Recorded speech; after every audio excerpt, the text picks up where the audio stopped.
Tahun 2026 baru saja membuka lembaran pertama dan negara jiran kita sudah langsung bikin prestasi.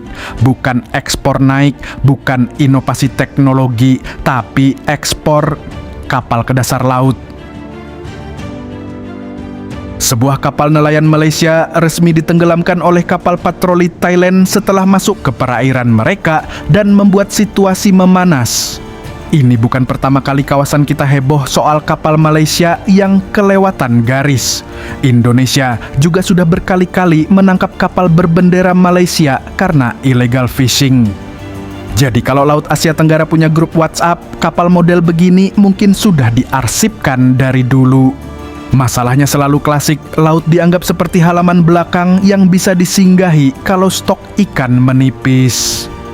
Padahal tiap negara sekarang pakai radar, satelit, AIS, patroli rutin. Ini bukan era perahu kayu tanpa koordinat. Masuk wilayah orang di 2026 itu bukan salah belok, itu keputusan. Dan ketika patroli datang, situasi tidak berubah jadi sesi negosiasi santai. Thailand mengambil tindakan, tembakan peringatan dilepaskan, dan akhirnya kapal itu tenggelam, selesai. Ironisnya, setiap kejadian seperti ini selalu ada narasi dramatis seolah-olah tindakan tegas itu mengejutkan. Padahal Indonesia sudah lama punya sejarah menenggelamkan kapal asing pencuri ikan. Dulu bahkan sempat jadi tontonan publik.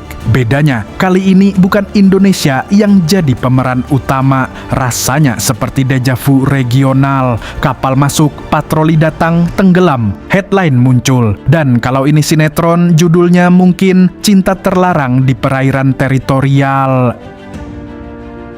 Yang lucu adalah logikanya sederhana sekali kalau sering tertangkap di perairan Indonesia karena illegal fishing lalu tertangkap lagi di wilayah Thailand. Mungkin yang perlu diperbaiki bukan nasibnya, tapi kebiasaannya. Karena laut bukan area free trial, ini bukan game open world yang bisa eksplorasi tanpa konsekuensi. Ada batas, ada hukum, ada patroli yang tidak pakai basa-basi. Dan ketika kapal sudah berubah status menjadi bangkai kapal, itu bukan cuman insiden, itu simbol. Simbol bahwa di Asia Tenggara sekarang penegakan hukum laut makin tegas. Kalau mau cari ikan, silakan. Kalau mau cari sensasi, hasilnya bisa sangat basah. Awal 2026 memberi pelajaran sederhana. Kalau peta sudah jelas, koordinat sudah pasti, dan patroli sudah rutin, mungkin yang perlu ditingkatkan bukan keberanian, tapi kesadaran. Karena di laut modern yang paling mahal bukan bahan bakar, tapi kesalahan arah. Dan kapal ini membayarnya lunas dengan tenggelam. Baik, laporan selesai. Kalau video ini sampai ke negara tetangga, anggap saja itu angin laut. Subscribe sebelum ada kapal lain yang berubah jadi karang buatan.